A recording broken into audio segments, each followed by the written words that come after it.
One man divided football into two eras, before his ideas and after. Pep Guardiola built teams that held 71% possession, completed over 1,000 passes per match, and turned tactical philosophy into the most dominant force the sport has ever seen. A sextuple at Barcelona, 3 consecutive league titles at Bayern Munich, a Manchester City machine that made elite opponents look amateur. But the mind that revolutionized the modern game was not forged in a manager's office. It was shaped on a training pitch in the early 1990s, where a young midfielder sat at the feet of Johan Cruyff and learned to see football in a way no one else could. In the autumn of 1990, a slender 19-year-old stepped onto the grass of the Camp Nou. He possessed neither the explosive pace of a traditional winger nor the physical power of a defensive destroyer. Yet, over the next 11 years, this thin midfielder would run the game for FC Barcelona without needing to run fast.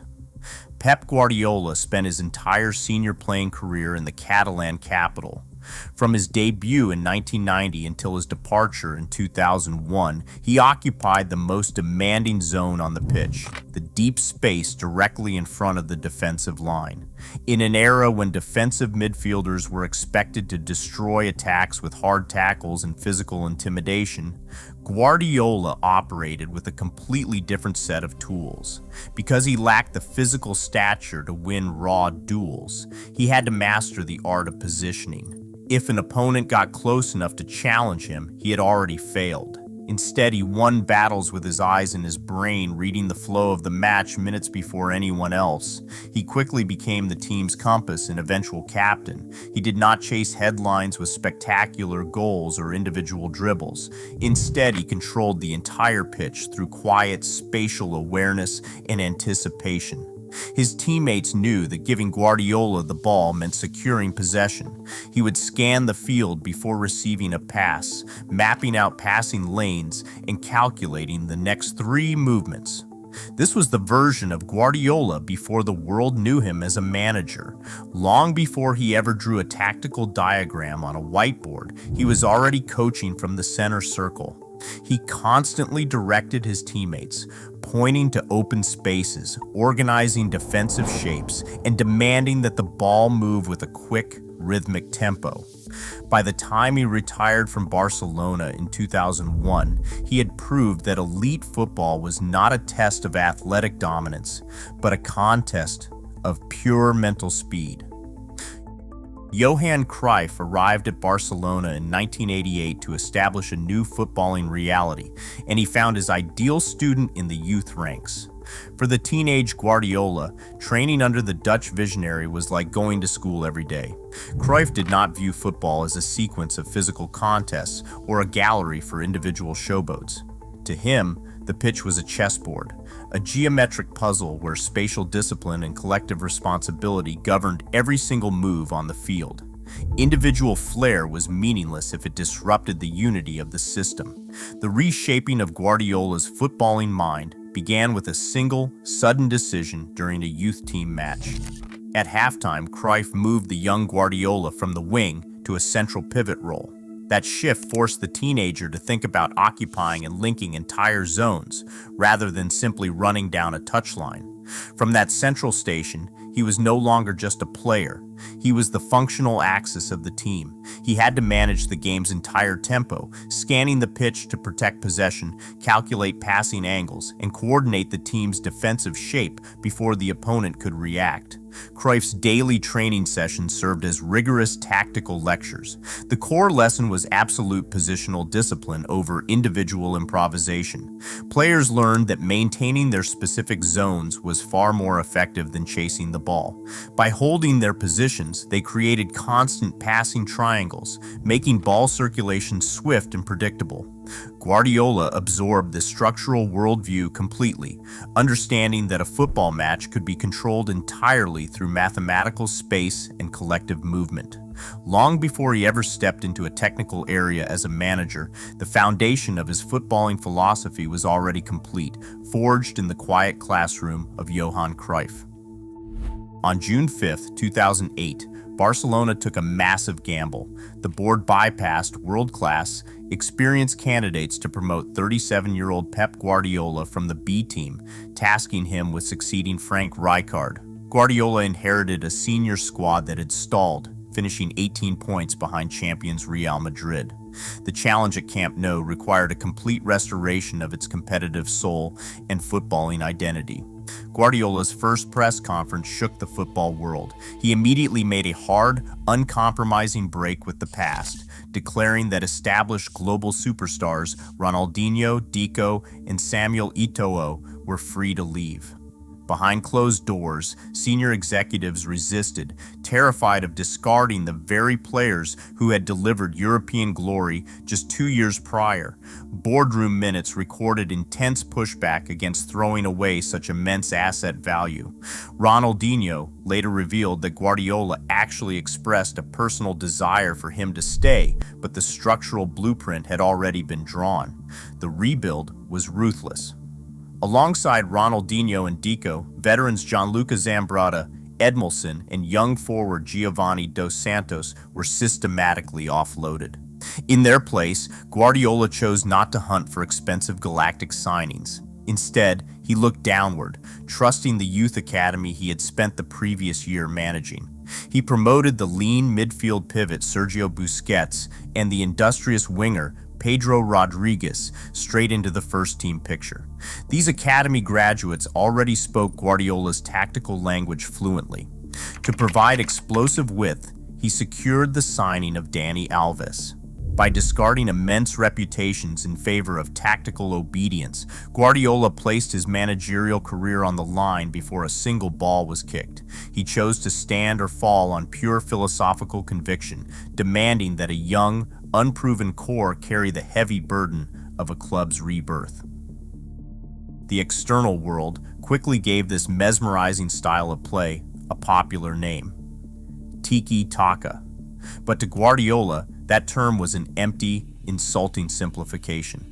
He openly despised the label, arguing that passing for the sake of passing was completely useless without clear offensive intent. The true foundation of his Barcelona team was not a random sequence of short passes, but a highly structured, mathematically precise methodology known as juego de posición, positional play. This model divided the football pitch into a strict grid of 20 zones, assigning players specific coordinates and responsibilities. The objective was to create 4 distinct superiorities over the opponent. Numerical superiority by outnumbering them in key zones, qualitative superiority by isolating elite dribblers in one-on-one situations, positional superiority by placing players between the opponent's lines, and socio-affective superiority built on connections between teammates. Under this rigid offensive architecture, players had to maintain precise spatial distances to form constant geometric passing triangles. By occupying specific lattice points, the team stretched the opponent's defensive block and opened up passing lanes. Controlled ball circulation was designed solely to shift the opponent's defensive lines until a gap appeared. If a player moved out of their designated zone, another teammate had to immediately rotate to fill the vacancy, preserving the overall structural integrity of the shape. To execute this system, Guardiola relied on daily, repetitive training mechanisms. The rondo became the ultimate tactical laboratory. In these training circles, players learned how to operate under pressure, perfecting their body orientation and receiving the ball on the half turn to scan the entire field. It was here that they mastered the third man principle. In this movement pattern, player A passes to player B to draw the opponent's defender, only for player B to instantly lay the ball off to a completely free player C. This coordinated sequence transformed possession from aimless passing into a sharp, structural weapon designed to bypass lines of pressure. Defensive work occurred simultaneously with attack, as pressing was baked directly into the offensive structure. Because the players maintained compact, organized distances while in possession, they were already perfectly positioned to defend the moment they lost the ball. When a turnover occurred, The closest players immediately swarmed the ball carrier, attempting to win it back within 5 seconds, while the rest of the midfield quickly dropped to block the nearest passing lanes. If the opponent managed to escape this initial trap, they found their escape routes already closed by players who had anticipated the turn of possession. This structured style operated on a rigorous, repeatable algorithm, a tactical masterclass that turned the pitch into an unavoidable web of spatial dominance.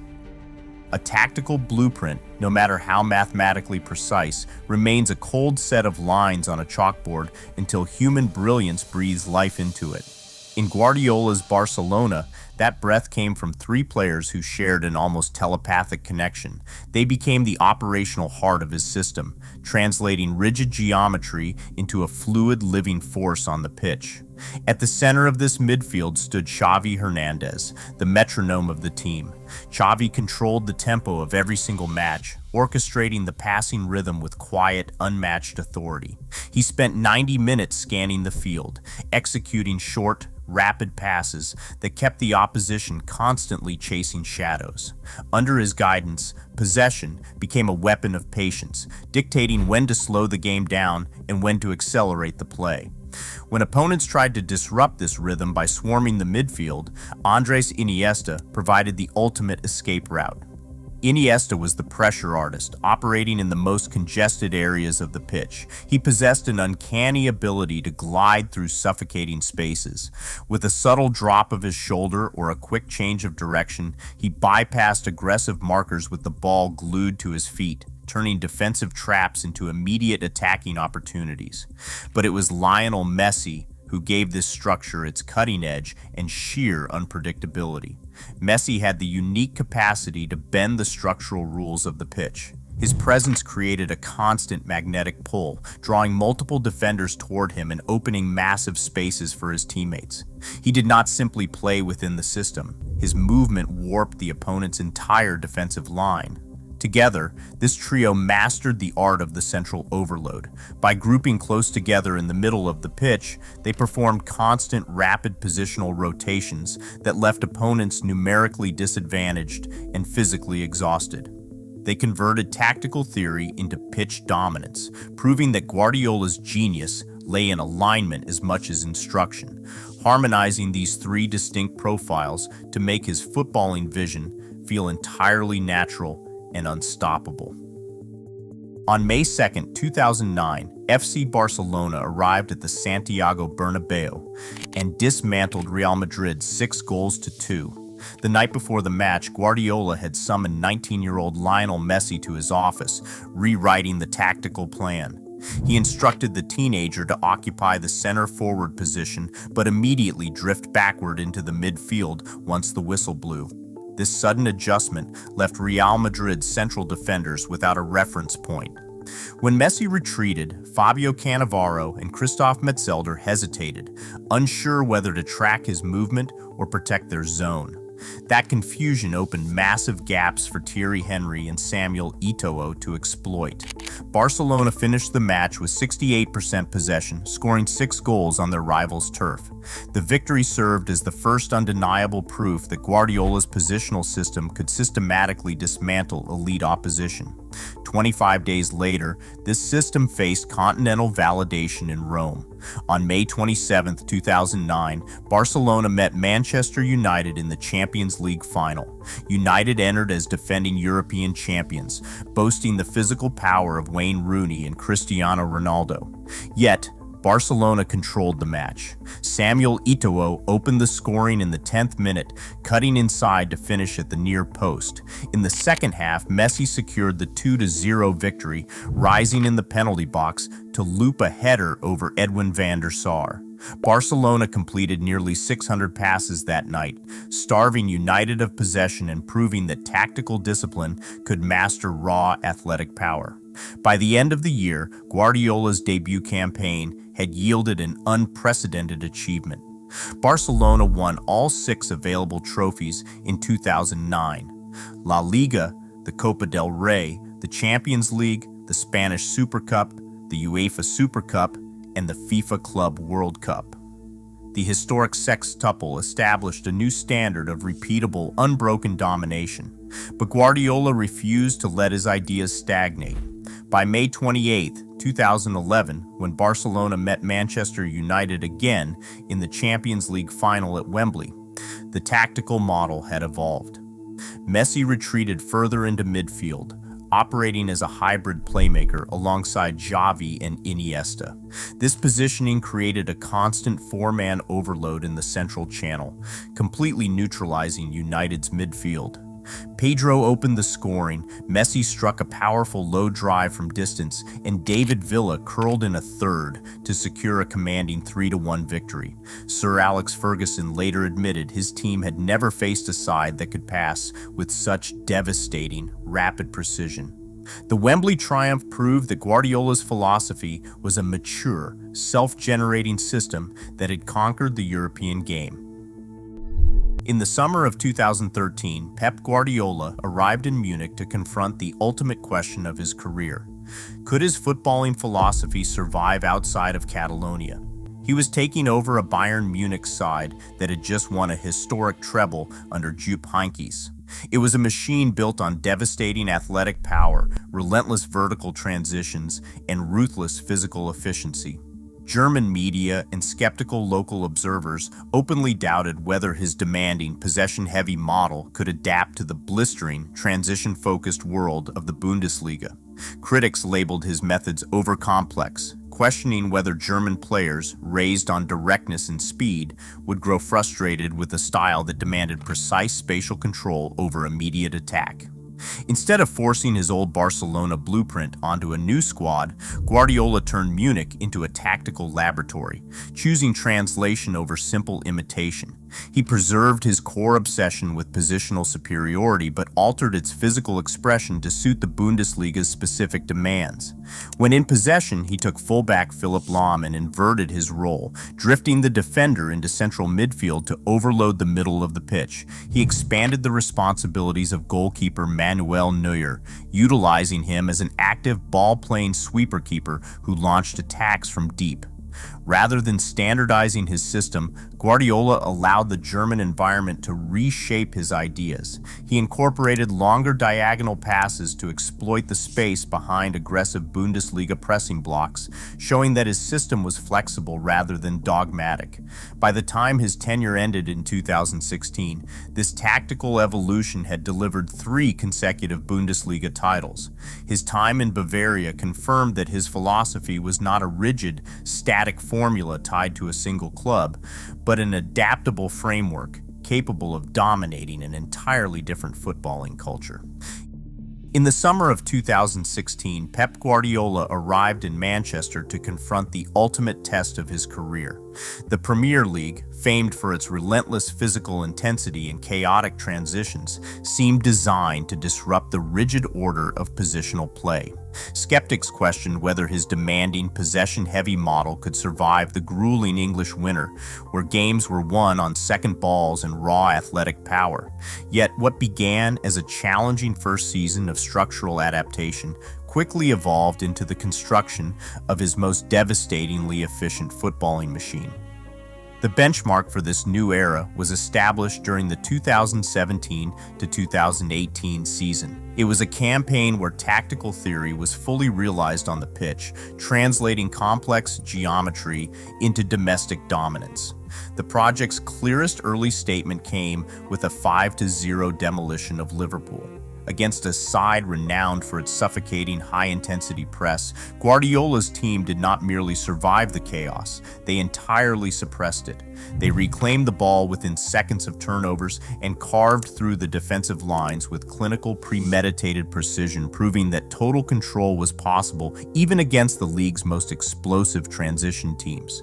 This was the point where Guardiola's ideas ceased to look like an experimental style and began to function as a flawless operating system. The statistical profile of this Manchester City team reveals a level of spatial dominance never before seen in English football. City commanded an average of 71% possession, starving opponents of the ball and dictating the flow of matches from the center circle.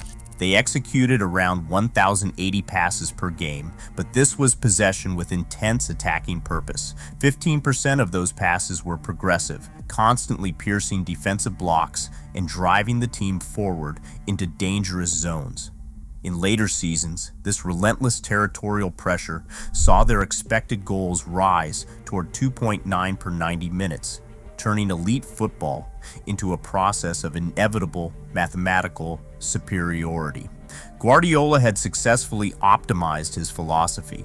The fluid, romantic principles of his early Barcelona tenure were now engineered into high-speed, repeatable patterns. Fullbacks inverted into central midfield to smother counterattacks before they could begin, while wingers held the touchlines to stretch defensive blocks to their breaking points. Every player operated as a highly disciplined component in a perfectly calibrated system, moving in harmony to deny the opposition space, time, and hope. This was the moment the project transitioned from adaptation to dynasty building. Guardiola's tactical philosophy is best understood as a single, integrated machine rather than a collection of separate ideas. At its base, the goalkeeper is the first playmaker, active in possession rather than passive in the penalty box. By stepping forward to receive passes, the keeper creates a permanent numerical advantage from the very first phase of play. This allows the team to bypass the opponent's initial press with ease. Directly ahead, the traditional role of the fullback is discarded. Instead of running up and down the touchlines, inverted fullbacks drift inward into central midfield during buildup. This movement reshapes the midfield, providing protection against quick counterattacks while establishing absolute control over the center of the pitch. With the center of the field secure, midfield pivots and overloads dictate the tempo. Players rotate within a strict grid, forming constant passing triangles that force opponents to chase the ball and break their defensive structure. This constant movement directly facilitates the false nine. By retreating into the midfield, the striker refuses to act as a fixed target for opposing defenders. Instead, they operate as an extra passing option, leaving central defenders with no one to mark and pulling them out of position. To maintain this intense territorial dominance, the team deploys a high defensive line. Squeezing the pitch from the back shrinks the playing area, denying opponents the time and space to organize attacks. The moment possession is lost, coordinated pressing triggers launch an immediate swarm. Rather than retreating, the closest players hunt the ball within seconds of a turnover, while midfielders drop to block the escape lanes. None of this is accidental. On the training ground, these complex ideas are converted into daily, repeatable habits. Through endless rondo drills, players master the art of receiving the ball on the half turn under extreme pressure. They practice the third man principle, passing to an intermediate teammate who immediately releases the ball to a free runner. The pitch is transformed from a chaotic series of physical duels into a structured board of mathematical advantages. This is the complete tactical toolbox, the unified model of play that turned theoretical ideas into a repeatable system of global dominance. Guardiola's ideas soon leaked out of his own dressing rooms and into the global footballing lexicon. The tactical grid that once belonged exclusively to his training grounds is now the standard curriculum of elite academies worldwide. From the Spanish juego de posición to the Italian giochi di posizione, young players are taught spatial awareness, passing triangles, and immediate counterpressing as fundamental baseline concepts. This intellectual migration is most visible in the coaches who studied under him or grew up in his shadow. Mikel Arteta reconstructed Arsenal using Pep's positional disciplines while adding his own verticality. At Barcelona, Xavi Hernandez frames his coaching philosophy as a direct continuation of Guardiola's core principles. Even Julian Nagelsmann adapted these structural overloads, combining fluid formations with Pep's signature pressing schemes. Guardiola's footprint extends far past the silver in his trophy cabinet. It lives in the language spoken on pitches from Barcelona to London and Munich. He built winning teams while rewriting the syllabus for the entire sport. The case for Guardiola as the greatest of all time rests on a single truth. He changed the vocabulary of the sport. His ideas, from inverted fullbacks to ball-playing goalkeepers, redefined the global standard, winning over 30 major trophies across 3 leagues. Yet, this dominance invites a persistent counter-argument. Skeptics point out that his achievements occurred under optimal conditions, backed by immense financial power and populated by legendary talents like Lionel Messi and Kevin De Bruyne. Critics also point to moments of dogmatic rigidity. Highly organized, low-block defensive units and rapid counter-attacking systems have occasionally exposed his high defensive line, raising questions about whether his complex structures become over-engineered in decisive moments. When weighed against Sir Alex Ferguson's decades of rebuilding or Arrigo Sacchi's defensive masterclasses, the ranking remains open. Whether legacy is measured in silver trophies, systemic ideas, or broad cultural impact, the debate persists. Can a manager truly be called the greatest of all time when his system relies so heavily on the absolute elite to function? Or did those elite players only reach their zenith because of the system he built?